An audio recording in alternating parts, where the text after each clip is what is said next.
I'm Dan Collins with Mercy Medical Center in Baltimore, Maryland, and you're watching Medoscopy.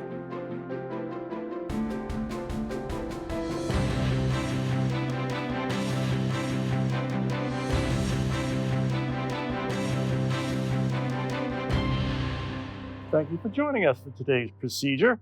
Our guests are Doctors Craig Vander Kolk and Brendan Collins of Plastic and Reconstructive Surgery at Mercy. We start first with you, Dr. Vander Kolk. How are you today? Just great. Thanks for joining us. First, a little background. Where are you from originally? I grew up in Michigan. Grand Rapids is my hometown, although I was born in Ann Arbor. And I went back to Ann Arbor to do my training in medical school and for my residency. So Michigan is where I started. So what brought you to Baltimore? Actually, I was interested in staying on the East Coast. I trained in craniofacial surgery at the Children's Hospital of Philadelphia. And I wanted to be near water, and an opportunity arose at Hopkins for me to join the faculty there and subsequently move here to Mercy Medical Center. Now, why plastic surgery? And even further, why medicine? Was that something that was always of interest to you? I was in college and trying to figure out what I wanted to do.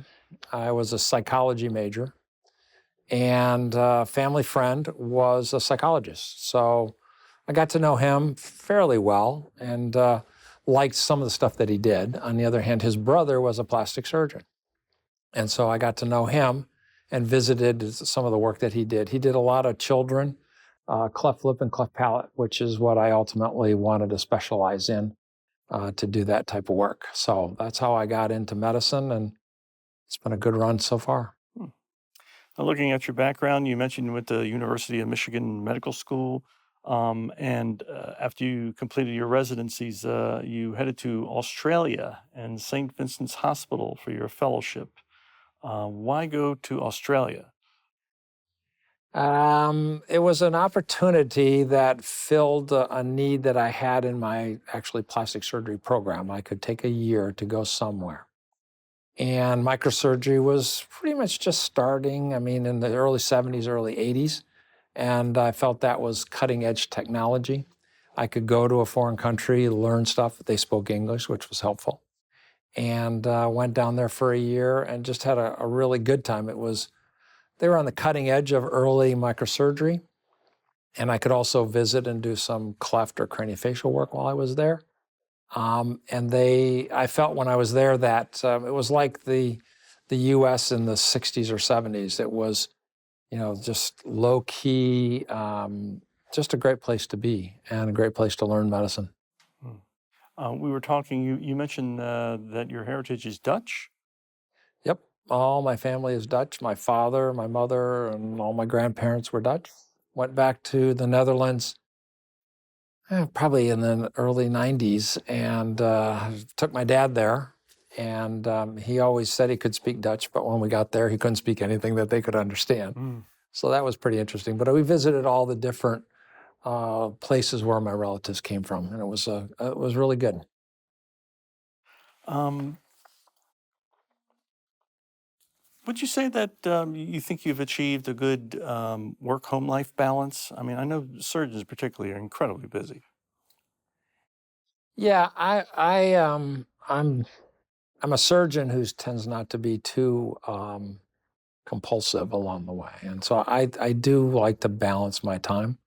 I've worked hard over the years to do that. I spent 19 years at Hopkins, and that was a little higher level of energy that I had to produce. And I was doing research, I was teaching, and I was doing clinical care. And moving to Mercy allowed me to switch just to clinical care, which is what I like the most.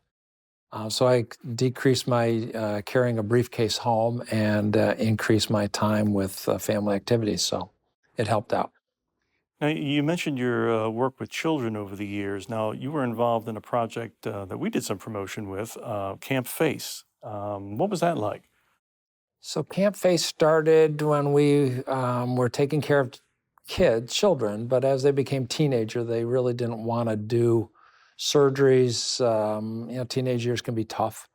So we wanted to create an environment where they could just be kids. And if they're in an environment where all the other children have a facial difference, it makes it a little easier to interact. So we decided that we would have a camp. It was for a long weekend, and we had a really good time. I think the kids all had a good time. My nurse was one that ran it and started it for many years. And she always says, you have to put yourself out and feel uncomfortable. So we used to do skits, and they would always put me in the skit that, the role that kind of put me a little bit uncomfortable. I was a Little Mermaid. I was Cinderella. I was Snow White. So it was an interesting time. We had a great time, and the kids all loved it.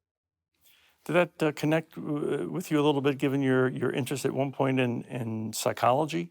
The idea being that I'm assuming that to make you uncomfortable, to give you a little sense of how these teens probably would be feeling, given what they were going through, and just being a teen is uncomfortable as it is.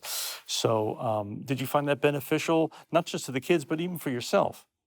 Well, I think all of us that was part of the camp felt that we were providing something that was beyond what we do technically. And I always said that when I fixed a child with a cleft lip, for a long time I thought that was the most important day in the kid's life because I was trying to make him look normal.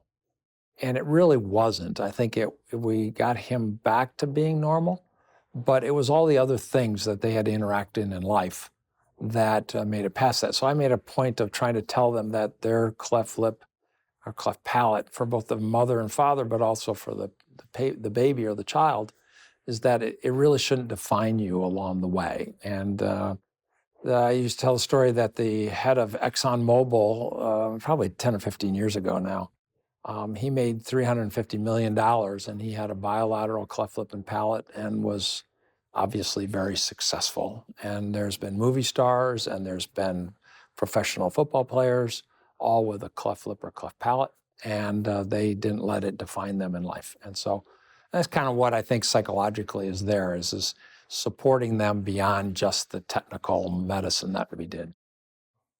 Now, working in the media relations field, I found reporters, particularly those in broadcast, whenever I work with them, they always find your type of work of particular interest to them. And there's a obviously good reason for that. If you're going to be on television, you want to look good. So, would you say that you've encountered a lot of these sort of "can you make me look younger" requests from whether it's broadcast people or just people in general when they come to see you? Yeah, I think the digital age video that we're doing now makes people conscious of their appearance.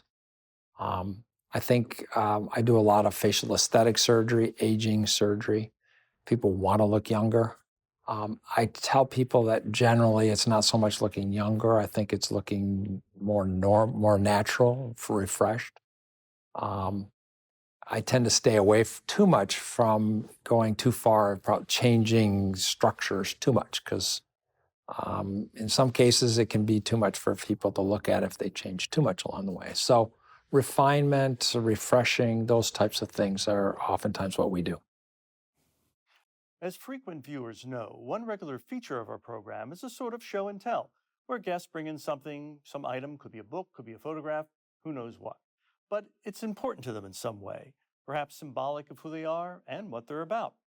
Dr. Vander Kolk, what have you brought with you today? A photograph. Oh, let's take a look. It's actually two of them. That's a picture in 1999 when I was asked to travel to South Africa at the request of Nelson Mandela to do surgery on a 6-year-old girl that couldn't move her face. So we went down there to do this surgery and had the privilege of going to Nelson Mandela's home and meeting him there. And after we had completed the surgery. And I assume all went well? Surgery went great. And it was interesting because Nelson Mandela then says, I think we should go and visit the child. And so this was, probably 2 or 3 miles away at the hospital. And his chief of staff says, no, you can't do that. We're all very tied up. He says, no, I think we should go. So we went there and went to the hospital, and he read that young lady a little South African fairy tale type story. It was a great experience, one of the highlights of my career. Thank you for sharing that with us. So, You've been at Mercy now since 2006, I believe. Correct. Why Mercy? Why come here? Why stay here? You know, to be honest, I was at Hopkins. Did a lot in my career, and I was very proud of that. But as time went on, I felt that it really wasn't what I wanted to do full time.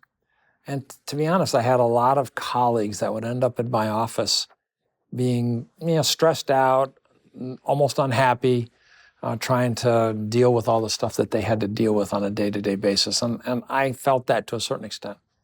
But when I came to Mercy and met the other surgeons and people that I was working with, everybody had just felt like the culture, the environment that we worked, everybody was happy. I've got friends that have come here as patients, and they walk through the hospital and the corridors, and they can tell that it's clean. People like what they're doing. They have a smile on their face. If you have a question or you hesitate for a second in the hallway, someone will say, "Can I help you where you need to go?" And I think it begins at the very beginning. I mean, I do my work, but I can't do it without the team that I have.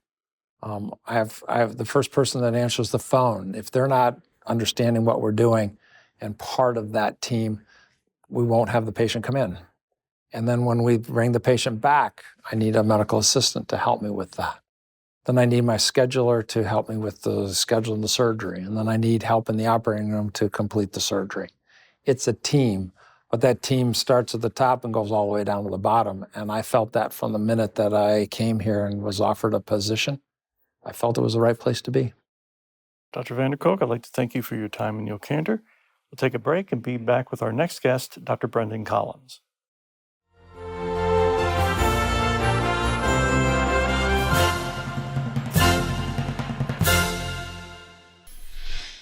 Suzanne Halleck from Delaware was just about 60 when she decided she wanted to get a facelift. I would recommend it to anybody. She says she was in sales and wanted who she was on the inside to match who she is on the outside. Because I know how happy I am every day when I look in the mirror. It's the me that I see myself as.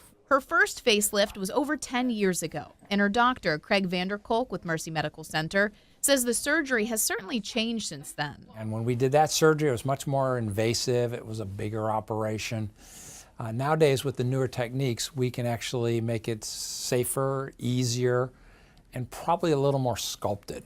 Facelift itself used to create a scary image to most of us. Because in the past, what we do is we'd pull it really tight, and then it would look flat and artificial like you're taking off of the space shuttle. But technology has advanced. We can readjust the muscles underneath. We can redrape the skin on the top. We can sculpt the fat away and actually take that fat and use it for fat grafting to fill little hollows. Just 3 months post-op from her second facelift, now 72 years old, Suzanne says she can see another huge improvement. My mouth, my neck, oh my goodness, my neck, yes. I keep forgetting about that because when you look straight ahead, you mainly just see this.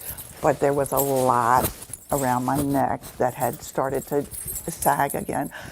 And my mouth, I think. I was starting to get the real deep folds.